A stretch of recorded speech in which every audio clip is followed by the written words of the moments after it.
All right, we have to talk about this because what we're about to unpack is a potential bombshell for the entire credit card world. I'm talking about a proposal that, on the surface, sounds fantastic, but it could be the thing that absolutely murders your points, your miles, and all your cash back. I want you to picture your favorite credit card. You know the one, the heavy, fancy metal one that feels so good in your hand.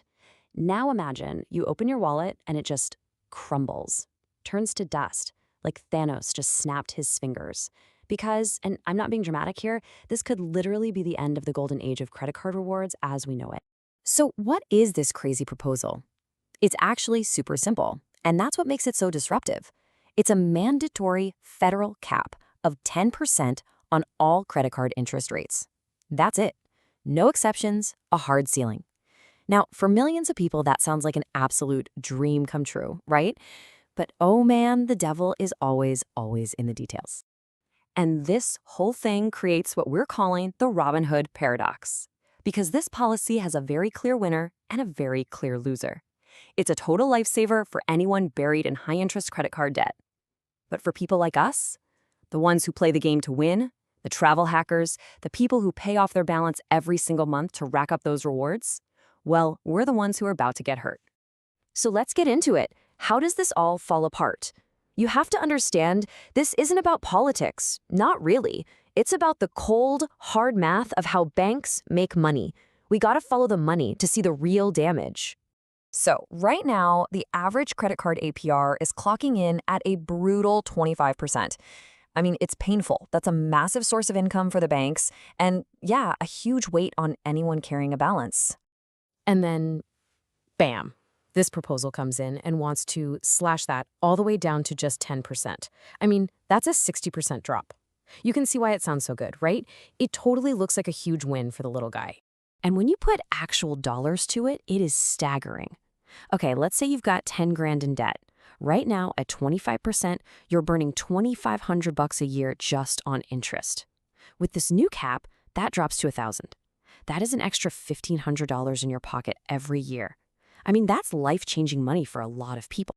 But, and this is a huge but, banks are not charities. That $1,500 doesn't just evaporate into thin air. That's revenue they were expecting. So if they're not getting it from people in debt, you better believe they have to get it from somewhere else. You can just picture some bank executive in a fancy suit crying in the corner over all that lost money. And guess who they're going to come looking to for it? Now, if you're thinking, this is all just a theory, they'd never do that, well, you're wrong. Because we have seen this exact movie before. We have a perfect historical example of what happens when the government puts a cap on how banks make money. Let me take you on a little trip back in time. Remember when your debit card gave you points? Yeah, that was a thing back before 2010.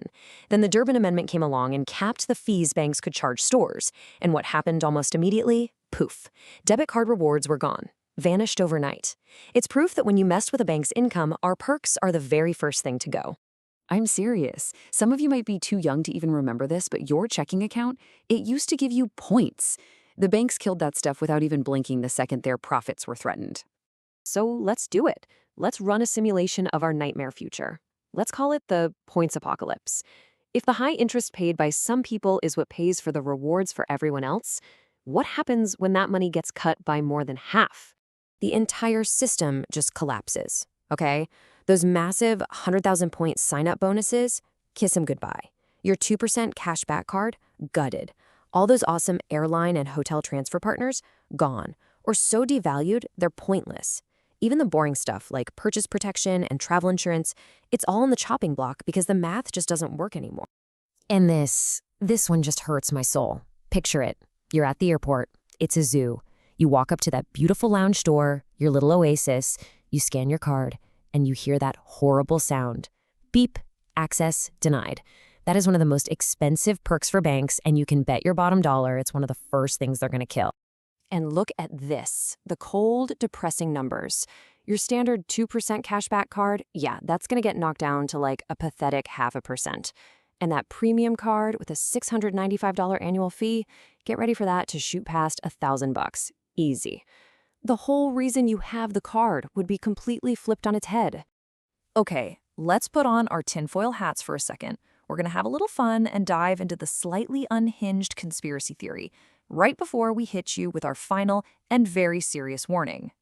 Now, hear me out. We're talking about Donald Trump here, the master of branding. What if this whole thing is a setup for the ultimate pivot? He nukes the entire credit card rewards industry, creating a vacuum. And then, suddenly, the only cards that are allowed to offer rewards are, say, a brand new, officially licensed Patriot card or Trump card. It's just a wild theory, but you got to admit it's kind of brilliant in a diabolical way. So let's bring it all home. When you boil it all down, who wins and who loses? It's pretty unavoidable. If you're someone drowning in high-interest debt, this proposal is a straight-up miracle. It's a bailout. But if you have good credit, if you play the points game, well, this is a tax. It's a penalty. You're being forced to give up your perks to pay for someone else's debt relief. And that leads us to our most important point, our urgent call to action.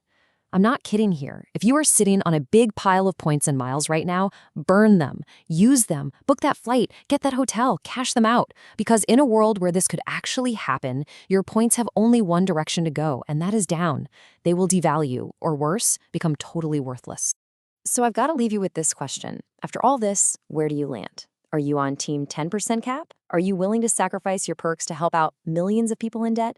Or are you on team keep my points, fighting to save the system that's been so good to us? Let me know in the comments. It's a massive trade-off, and there is no easy answer.